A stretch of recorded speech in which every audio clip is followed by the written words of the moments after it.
I was branded as the family cash cow who gave my brother my house. Then I served eviction papers, and now they're desperate and begging. I, 28, female, was always the family safety net, but never the priority. My whole life has legitimately been one constant reminder that my brother Damien, 31, male, was the golden child, while I was just there, the invisible daughter, the reliable backup plan. Growing up with Damien was straight-up psychological torture. When I was 16, I got accepted into this prestigious summer science program that only took about 20 kids from the whole state. My parents straight-up told me they couldn't afford the $500 fee. 2 weeks later, they bought Damien a $900 guitar because he showed interest in music. He played it twice, then tossed it in his closet to collect dust. But that's just one example from the greatest hits album of ways my family made me feel worthless. At my high school graduation, my parents showed up 20 minutes late because Damien, who'd been suspended twice, had a baseball game. They missed my valedictorian speech and then asked me to skip my dinner with friends because Damien was tired and wanted to go home. I just nodded and skipped my own dinner to drive him home. For my 21st birthday, I planned a small dinner at a nice restaurant. Damien showed up hammered with 4 of his friends, who proceeded to order the most expensive items on the menu. When the bill came, Damien had forgotten his wallet. My parents told me not to make a scene, so I dropped $600 I couldn't afford because that's what family does. Damien never said thank you or paid me back. I ate ramen for the rest of the month while seeing his Instagram posts from bars every weekend. Every milestone in my life was followed by, but what about Damien? I graduated high school with a 4.0 GPA, and my parents asked, "That's nice, but did you hear Damien made second string on the baseball team?" I got a full scholarship to State University, and my mom asked, "Is there a baseball program for your brother?" Yes, but Damien never applied. Too much paperwork, apparently. My parents bought Damien a laptop for school his sophomore year. He used it exclusively for gaming and failed 3 classes that semester.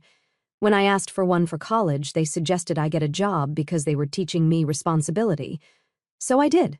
I worked 30 hours a week at a coffee shop while taking 18 credits. Damien dropped out of community college after 1 semester because the professors were biased against him. My parents nodded sympathetically and paid his rent for the next 6 months while he figured things out. Despite the constant emotional neglect, I pushed forward while Damien dropped out of the state college they'd paid for in full after just 3 semesters. I worked 2 jobs to put myself through school, earned scholarships, graduated with honors, landed a solid job at a financial consulting firm, and slowly worked my way up. When I got promoted at work, my mom listened for 30 seconds before changing the subject to Damien's new girlfriend, who was so pretty she could be a model. By the way, this was Zoe, future nightmare sister-in-law.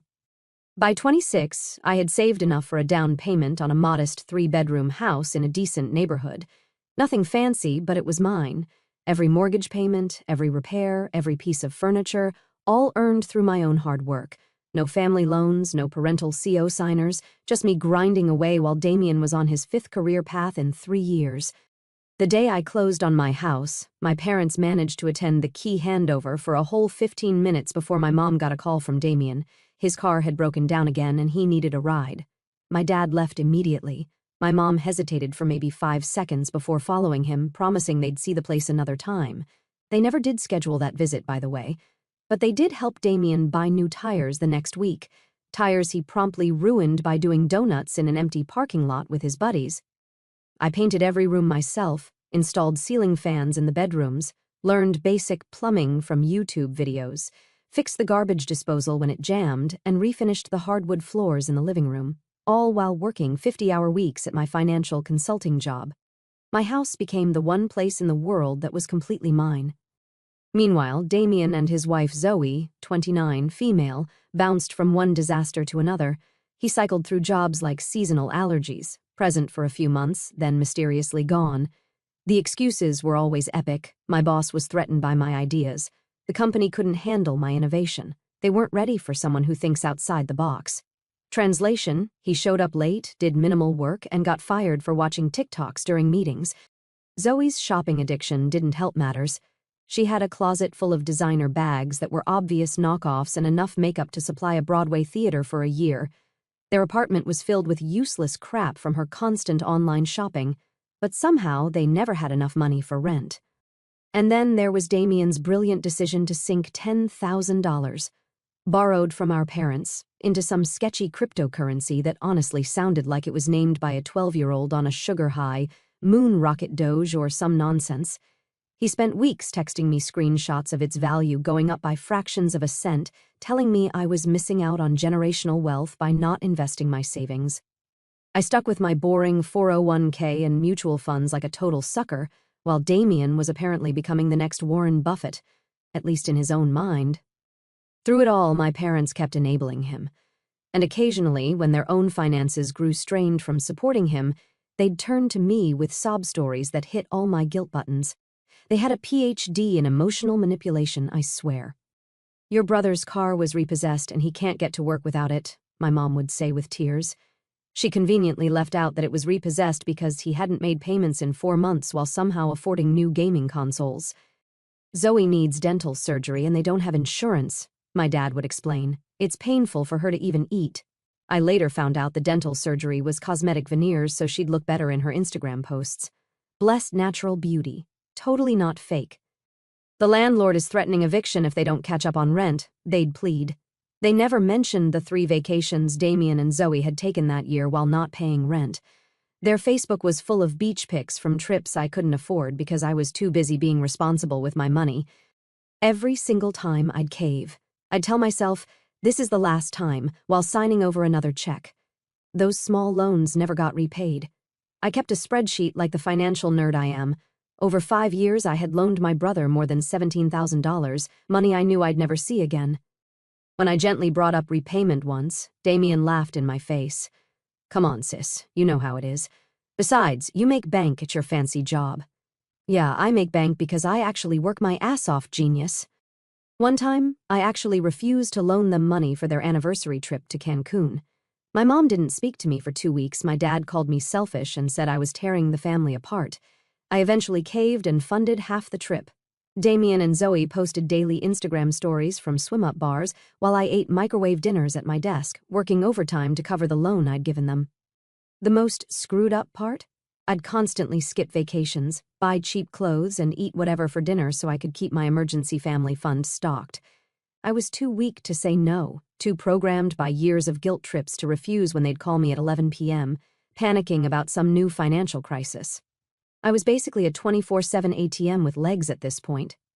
At one point, I actually had to withdraw money from my 401k, paying penalties and taxes, to help Damien cover the security deposit on a new apartment after they got evicted from the last one.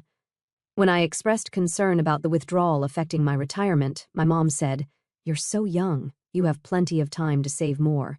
Damien needs help now." Cool, so my future doesn't matter. But Damien's inability to pay his rent for 6 straight months is a priority. My aunts and uncles noticed the pattern at family gatherings. The comments would start innocently enough. "So generous of you to help your brother out again," my aunt would say, eyebrow raised. "Family should always stick together, right?" The sarcasm was thick enough to spread on toast. My Uncle Rick was less subtle. "Must be nice having a sister with deep pockets," he'd say to Damien right in front of me. Damien would just smirk, pat my shoulder, and say, "Catherine doesn't mind. She's loaded." I'd feel my blood boil but never say a word.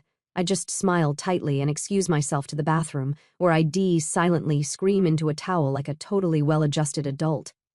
Only my Uncle Dave ever called it out directly. "You know you're being taken advantage of, right?" he told me once. "Your brother's not going to change as long as everyone keeps bailing him out." I brushed it off at the time, but Uncle Dave was the only one who ever saw through the family's BS, probably why he was never invited to holiday dinners. Still, I kept showing up. Sunday dinners, holiday gatherings, the occasional weeknight dinner when Mom would call and say, "It's been too long since we've seen you." I'd arrive after a 10-hour workday to find Damien and Zoe already there, feet up on the coffee table, helping themselves to the food I'd brought. The mental tally of everything they owed me grew, but I kept playing the role of the reliable daughter and the savior sister. Things got even worse when Zoe fully entered the picture. She was pretty in that Instagram influencer way, all contour, makeup, and hair extensions. She'd been a year behind me in high school and had always given off major mean girl vibes. Think Regina George, but with fewer brain cells. From day one, she sized me up like competition. At first, I couldn't figure out why she seemed to hate me so much.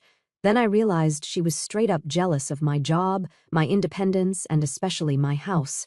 She'd make these little digs whenever she came over. "This kitchen is so much bigger than our apartments. Must be nice." Or, "I love how you've decorated." Though I would have gone with something more modern. "All this looks a bit basic."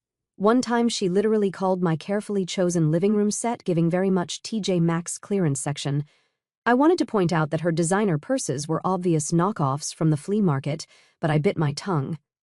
The first time Zoe visited my house after Damien and she got engaged, she walked through every room like she was conducting an inspection. She opened closets without asking, measured windows with her eyes, and said things like, "This would make such a cute nursery someday about my home office." I laughed it off, thinking she was just being her usual tactless self. One Thanksgiving, I overheard her in the kitchen with my mom. "Catherine's so lucky," she was saying. "All this space just for her." Meanwhile, Damien and I are crammed into that tiny apartment with paper-thin walls. It's not fair. Meanwhile, Damien's entitlement hit new heights after he married Zoe. He'd show up at my place unannounced, raid my fridge, and leave messes everywhere. Once he borrowed my laptop for a quick email and returned it 3 days later with the battery dead and some weird, sticky substance on the keyboard. Another time, he took my car without asking while I was in the shower because Zoe needed tampons. He brought it back with an empty tank and a new dent in the fender. When I confronted him, he just shrugged. "It's just a car, sis. Chill out. Sure, just a car that I make $450 monthly payments on, but whatever." I actually did object that time. I told him next time he took my car without permission, I'd report it stolen. He laughed like I'd told a hilarious joke, then told our parents I was being dramatic. The thing about Zoe that drove me especially nuts was how she'd weaponize Damien against me. If I denied one of their requests, she'd whisper in his ear, and suddenly Damien would be calling me, guilt-tripping me about family loyalty and how I'd changed since I got all successful. Then came the dinner that changed everything. I arrived at my parents' house on a Thursday evening in October, dead tired after closing a major account at work. Damien's car was in the driveway, along with Zoe's leased BMW that they definitely couldn't afford. The dinner started with Damien dominating the conversation about his latest failed job interview. The manager was a total jerk, he explained, mouthful of food. Asked me all these technical questions like I'm supposed to be some kind of expert just to sell cars. Zoe nodded sympathetically while scrolling Instagram. "It's because they're intimidated by people with natural leadership ability," she said without looking up. "What the flip, natural leadership ability?" This from a guy who doesn't know how to unclog a toilet. But sure, it's everyone else who's intimidated by his galaxy brain. Then my mother cleared her throat. "Catherine, honey, we need to talk about something serious." My stomach dropped. Here it comes, I thought, another loan request. I started mentally calculating if I should just set up direct deposit into their account at this point. Damien and Zoe's landlord sold their building. My father jumped in. "The new owner is raising their rent by 40%. They can't afford it. And I'm pregnant," Zoe announced, her hand dramatically falling to her still flat stomach. 6 weeks. "Congratulations," I said, though something felt off about the timing of this announcement. "They have to be out by the end of the month," my mother continued, "and with the baby coming, they need stability. We were hoping," my father said slowly, "that they could stay with you, just for a few months until they get back on their feet." I nearly choked on my water. "At my house?" "It makes perfect sense," Zoe jumped in. "Your place has 3 bedrooms. You don't need all that space just for yourself. Plus," Damien said, "you're never home anyway, always working. Must be nice having a real job with benefits while some of us struggle." I felt a familiar pressure building in my chest, the same sensation I'd felt my whole life whenever I was about to cave to their demands. The guilt, the obligation. I actually tried to stand my ground.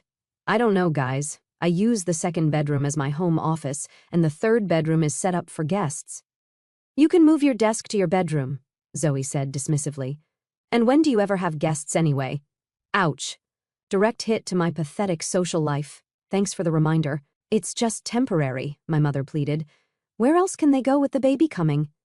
I looked around at their expectant faces and felt my resolve weakening. "How long are we talking about?" "Just a few months," my mother insisted. 6 tops. "You won't even notice us," Zoe added with a smile. In my head, I was thinking, yeah, like I won't notice a tornado moving into my house. Against my better judgment, I found myself saying, I guess that would be okay, temporarily. The relief around the table was palpable. My mother's shoulders relaxed. My father nodded approvingly. Damien and Zoe exchanged victorious glances. Great, Damien said, already pulling out his phone. We'll start moving our stuff this weekend. This weekend? I squeaked. That's in 2 days. Well, yeah, he replied without looking up. Our rent's already late, and the landlord's being a jerk about it. I felt like I'd just been expertly played again. The family chump strikes again, giving away her house this time instead of just her wallet. So they moved in that Sunday with far more possessions than I expected, enough to fill a 2-bedroom apartment plus random storage units they'd apparently been paying for. Furniture, clothes, gaming systems, exercise equipment that looked brand new and unused. Apparently they could afford a Peloton, but not their rent. Make it make sense. Where is all this going to go? I asked as I watched them unload the 3rd U-Haul truck. We'll figure it out, Zoe said dismissively. Your stuff is kind of outdated anyway. By Monday night, my house was unrecognizable. My carefully chosen furniture had been shoved into corners to make room for their massive sectional, and my home office, which I actually needed for, work, had been converted into a temporary storage space for their crap. Just until we sort through it, Damien promised. By the end of the first week, they'd claimed the main bathroom as theirs, meaning I had to use the small half-bath downstairs, commandeered the living room TV for Damien's gaming, and even started using my good towels for their dog, who, surprise, also moved in despite my explicit no pets rule when we discussed the arrangement. Pookie can't live with your parents, Zoe explained when I questioned the 60-pound untrained bulldog mix that was currently chewing on my couch leg. Your dad's allergic. Over the next 3 weeks, I became a stranger in my own home. They blasted music until 2 a.m. on weeknights, invited friends over without telling me, left dishes in the sink for days, monopolized the washing machine, leaving my clothes wet in a pile when they needed to do their laundry. When I tried to establish boundaries, like quiet hours after 10 p.m. on work nights, Damien rolled his eyes. Stop being such a control freak. This isn't a dorm. Yeah, Zoe chimed in. We're family, not tenants. Loosen up. I was screaming inside. It's my house. I get to make the rules. But outwardly, I just retreated, avoiding conflict like I always had. I started staying late at work and grabbing dinner out just to delay going home. I texted Uncle Dave one particularly bad night. They've completely taken over, he replied. Kick them out. Your house, your rules. Easier said than done. Every time I worked up the courage to confront them, my mom would call with updates about the baby, or remind me how hard things were for them. The worst part was how they treated my personal belongings. My grandmother's vintage cookbook disappeared from the kitchen shelf. When I asked about it, Zoe vaguely remembered maybe putting it somewhere but couldn't recall where. I found it 2 weeks later in the garage, water damaged from a leaky roof. My collection of succulents that I'd carefully tended for years, Pookie knocked them off the windowsill, and neither Damien nor Zoe bothered to clean up the mess. I came home to dead plants ground into my carpet. My personal space shrank daily. I once found Zoe trying on my clothes just to see if they fit with the baby bump.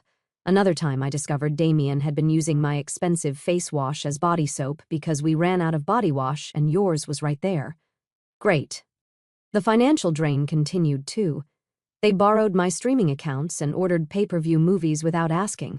They ran up my electricity bill by keeping every light on 24/7 and setting the thermostat to 75 in the middle of winter. When the first utility bill after they moved in was triple my normal amount, Damien just shrugged. It's colder than we're used to. Zoe needs to stay warm for the baby. My parents naturally sided with them at every turn. When I called my mom to vent about how they'd invited 6 people over for a small gathering that turned into a raging party until 3 a.m. On a Tuesday, she said, "They're just excited about the baby. You should be more understanding." When I mentioned that I couldn't get any work done because they treated my home office like a storage unit, my dad suggested I be more flexible and work at a coffee shop if it bothered me so much. The tension built day by day. I'd come home to find new improvements they'd made without asking. A hideous wall decal in the living room, rearranged furniture, my plants moved to make room for Zoe's collection of scented candles. When I objected, I was the unreasonable one. When I asked them to at least check with me before making changes to my house, I was controlling and uptight. One day I overheard Zoe on the phone with her mom complaining about me. She's so weird about her stuff. Like, she actually got mad that we moved her desk to the basement. It's not like she uses it every day. First, I absolutely did use my desk every day for work. Second, I didn't have a basement. They'd moved my expensive ergonomic desk to the unfinished crawlspace under the house where it was currently sitting in 2 inches of water from a recent rain. I was fuming but still trying to keep the peace. I didn't want to be the villain in the family story.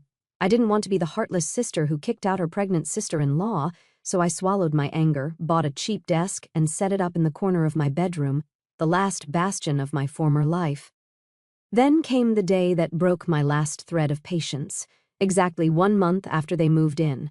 I came home early from work with a pounding migraine to find Zoe hosting some kind of product party in my living room. Women I'd never met were handling my things, sitting on my furniture, using my bathroom. "What is happening?" I asked, stunned. "Oh!" Zoe looked surprised to see me. "I'm showcasing these amazing skincare products. You should join us, though you could definitely use the under-eye treatment.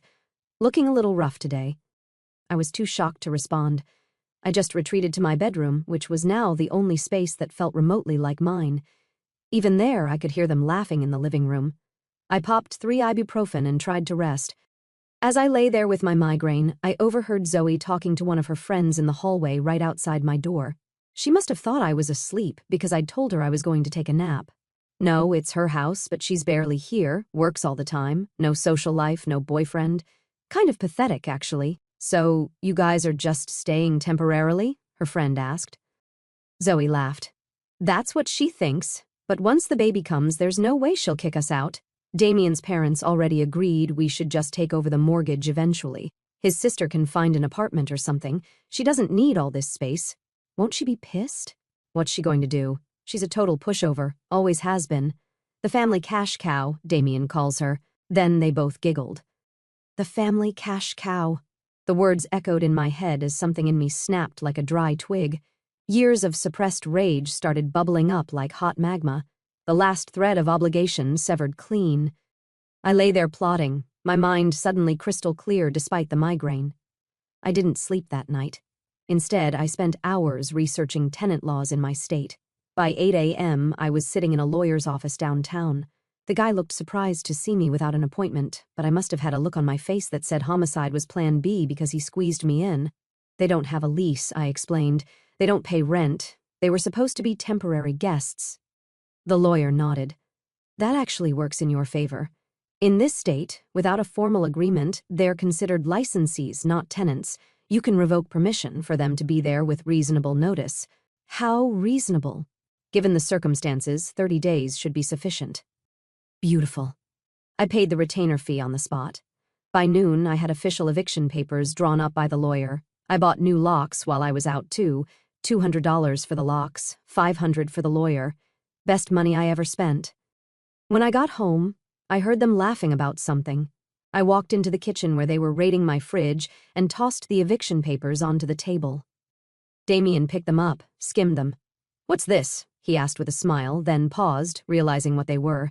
His face turned purple.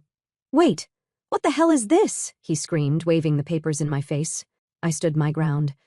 "Your eviction notice. You have 30 days to find a new place." "What the heck? You can't do this," Zoe shrieked. "I'm pregnant." "Yes, and I hope everything goes well with that." "You have 30 days. We're family," she yelled. "You can't just throw your family out." "Funny, since you consider me the family cash cow." Her face went white. "That was a joke. I'm not laughing." 30 days? I can't believe you're kicking me and my pregnant wife out over a joke." "What the hell is wrong with you?" Damien wheezed. They tried every tactic in the manipulation handbook. Zoe cried about the baby. Damien threatened to tell everyone what a horrible person I was. They both promised to do better and respect my space. I didn't budge. That evening, I changed all the Wi-Fi passwords and installed new locks on my home office and bedroom doors. I also set up security cameras in the common areas, lawyer approved, just in case. Within 24 hours, my parents were involved. They showed up unannounced the next evening, faces grim with disappointment. "We raised you better than this," my father said sternly. "Family helps family." "Zoe is beside herself," my mother added. "The stress isn't good for the baby." I've helped enough, I replied, and they've abused my generosity enough. The decision is final. If you do this, my father warned, you'll regret it. There will be consequences. I had to laugh at that. They left in a huff, but things only escalated from there. For the next week, I received non-stop calls and texts from extended family. Cousin, you've always been jealous of Damien. This is a new low. Uncle, your grandfather would be ashamed. Aunt, how can you be so heartless to a pregnant woman? I blocked them all. Only Uncle Dave sent a supportive message. Good for you, kid. About damn time. Damien and Zoe tried a different approach. Sabotage.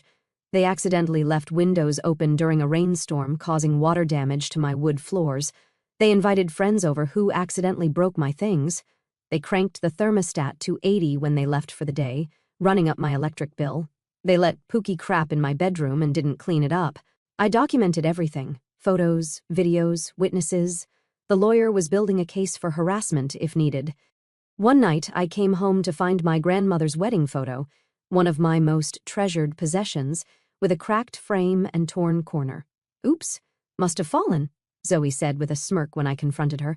I didn't yell. I didn't cry. I just calmly walked to my bedroom, called my lawyer, and added it to the documentation. After 2 weeks of this crap, I had enough. I came home with 2 off-duty cops who were friends with my lawyer. Any property damage from this point forward will result in charges, I informed them calmly, and your 30 days will become immediate eviction. They toned down the sabotage after that, but tried a new angle, psychological warfare. Zoe started crying whenever she saw me, loud, dramatic sobs about the baby and how I was tearing apart the family. Damien attempted awkward apologies. We were stressed about money. We didn't mean those things. I didn't budge. In fact, I barely spoke to them. I'd mastered the art of moving around my own house like a ghost, coming and going at odd hours to avoid them. When we did interact, I kept my responses short and emotionless. This drove Zoe especially crazy. She thrived on drama, and my refusal to engage made her increasingly desperate. Meanwhile, I was preparing for my own future. I applied for a promotion at work that would require relocation, started looking at apartments in the new city, separated all my finances from any family connections, opening new accounts at different banks, and made a list of everything in the house that was mine, with purchase dates and receipts where possible. 2 days before the deadline, my mother called sobbing. They have nowhere to go. No one will rent to them with their credit. Please, just a few more months. They can stay with you, I replied. We don't have the space. Neither do I. But the baby is their responsibility, not mine. Your father and I are very disappointed in you, she said, pulling out the classic guilt trip. This isn't how we raised you. Actually, it is, I replied. You raised me to take care of myself because you were too busy taking care of Damien. So that's what I'm doing. The morning of day 30, I took the day off work and sat in my living room waiting. A sheriff's deputy waited in his car outside, a precaution suggested by my lawyer because Damien had a history of losing his temper.